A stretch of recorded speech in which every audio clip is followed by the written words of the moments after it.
neatest, prettiest-looking little cottage that he had ever seen. It had a lovely little garden with a stream running through the middle of it.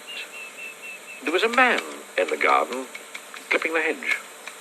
He looked up as Mr. Messy approached. "Morning. I'm Mr. Messy," said Mr. Messy. "I can see that," replied the man, looking up and down. "I'm Mr. Tidy." "And I'm Mr. Neat," said another man, peering out of the house. "Tidy and neat," said Mr. Tidy. "Neat and tidy," said Mr. Neat. We're in business together," explained Mr. Tidy. "The people who own this house have asked us to do some work for them." "What's to do?" he murmured to himself, and hurried outside to investigate. There, with a broken garden gate in one hand, and an old battered suitcase in the other, and a sheepish grin on his face, stood an untidy person, Mr. Clumsy.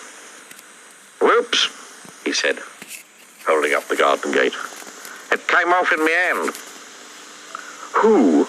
spluttered Mr. Fussy. Or two as he got up, picked up his suitcase, knocking over another flower or two, or three. Mr. Fussy quite obviously wasn't pleased to see him. Oh, you'd better come in," he muttered. "I say," remarked Mr. Clumsy, looking through the front door of Mr. Fussy's house. "I say, what a neat little place you got here." And he stepped inside, tripped over his shoelaces. He often does. Knocked over a chair, dropped his suitcase, and fell in an untidy heap on the floor. "Whoops," he said. And Mr. Tidy. "Fiddlesticks," said Mr. Neat. "But, said Mr. Messy. "Come along," said Mr. Neat. "Off we go," said Mr. Tidy. But, said Mr. Messy. "But nothing," said Mr. Neat. And bundling him into their van, which was parked behind the house, off they went to Mr. Messy's house on the other side of the wood. "Good heavens," said Mr. Neat, when he saw where Mr. Messy lived.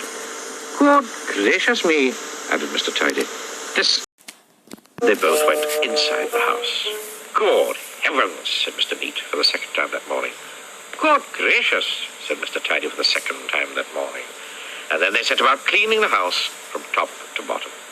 They brushed and swept and polished and scrubbed and made the inside of the house look neater and tidier than it had ever looked before.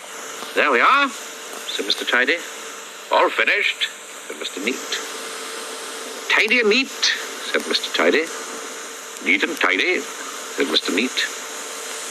Mr. Messy